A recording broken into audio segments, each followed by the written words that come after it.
हुआ है कि फिर से उन्हीं टॉपिक्स पर लोगों को समझाया जाए जो आप पहले सुन चुके हैं, फिर से उन्हीं बातों को समझाया जाए, ताकि बार बार सुनने से क्या होता है कि आदमी को वो बात याद हो जाती है।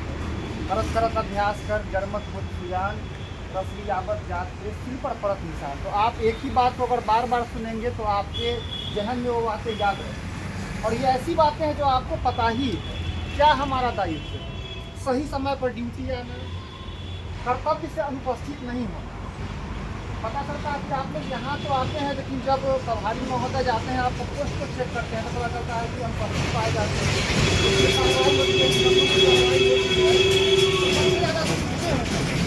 उनको मौका ही नहीं कि उनको देना है ताकि आपको कोई कार्रवाई हम ड्यूटी आएंगे, कोई विशेष परिस्थिति है तो उन्हीं को सूचित करेंगे और उसके बाद बात समझ में आ रहा है।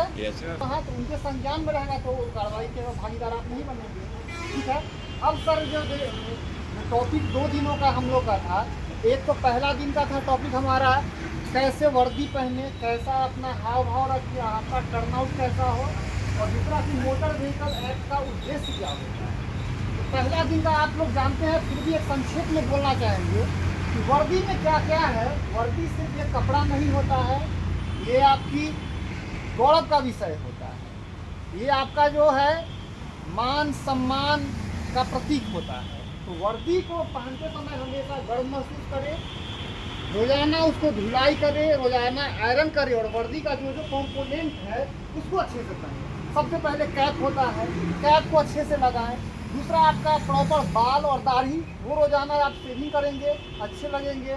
स्टार है आपका जो ये विसिल कोड है, नेम प्लेट है, बेल्ट कसा हुआ होना चाहिए, और आपका जूता प्रॉपर पॉलिश होना चाहिए। और आपके पास कुछ इक्विपमेंट दिया गया है, जैसे कि बॉडी वॉर्न कैमरा। तो बॉडी वॉर्न कैमरा का चालान काटते समय निश्चित रूप से प्रयोग करेंगे, ताकि आपका वो भविष्य में बचाव हो सकेगा। कोई आप पर कोई आरोप प्रत्यारोप लगाता है, उसकी जो बातें होती है वो डिलीट नहीं होती है, तो आपका एक बचाव हो जाएगा।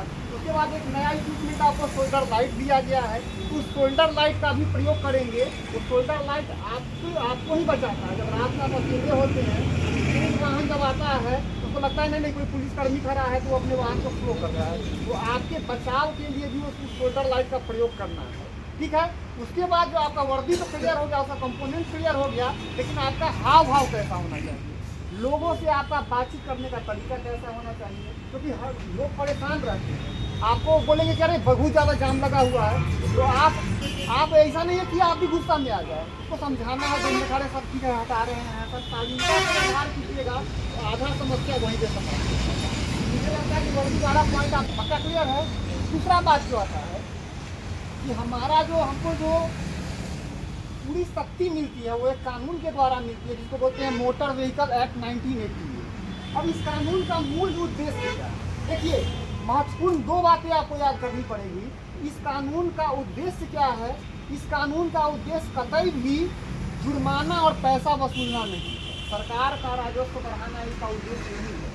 मोटर व्हीकल एक्ट या किसी भी एक्ट का मुख्य उद्देश्य क्या होता है, तो इस संबंध में कई सारे विद्वान हुए हैं, जैसे जॉन लॉक, हॉब्स, सिसेरो। इन्होंने कहा है कि किसी भी कानून का मूल लक्ष्य क्या होता है। एक लैटिन कहावत, लैटिन मैक्सिम है, सालुस पोपुली ए सुप्रीमा लेक्स।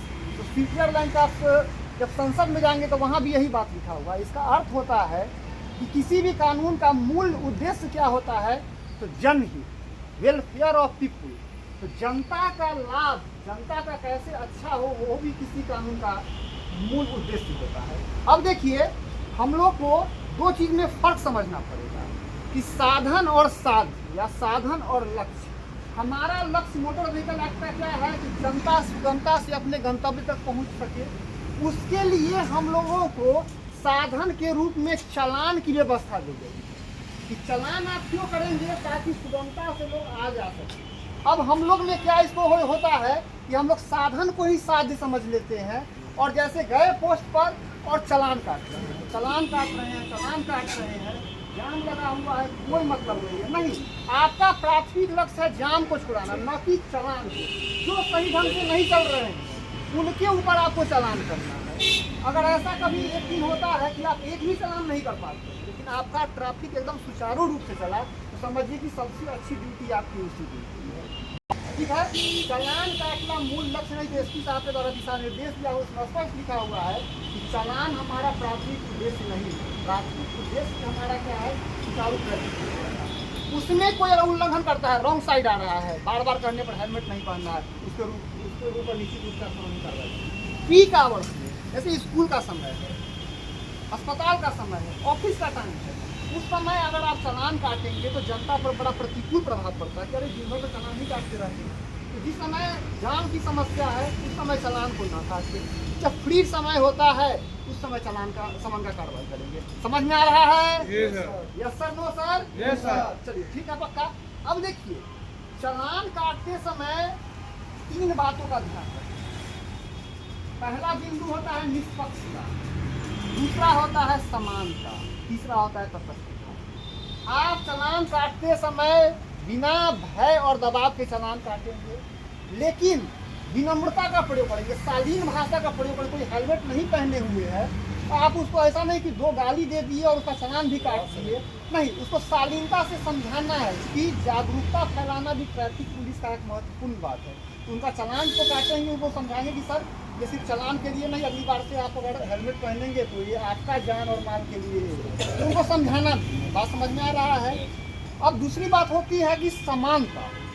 समानता का मतलब हुआ कि जैसे कि अगर 10 ऑटो लगा हुआ है नो पार्किंग में, आप गए 3 पर चालान कर दिए, 7 को छोड़ दिए, ये समानता नहीं हुआ। अगर फाइन की कार्रवाई आप कर रहे हैं तो सभी को समान रूप से देखें। बात समझ में आ रहा है? इसमें भाई भतीजावाद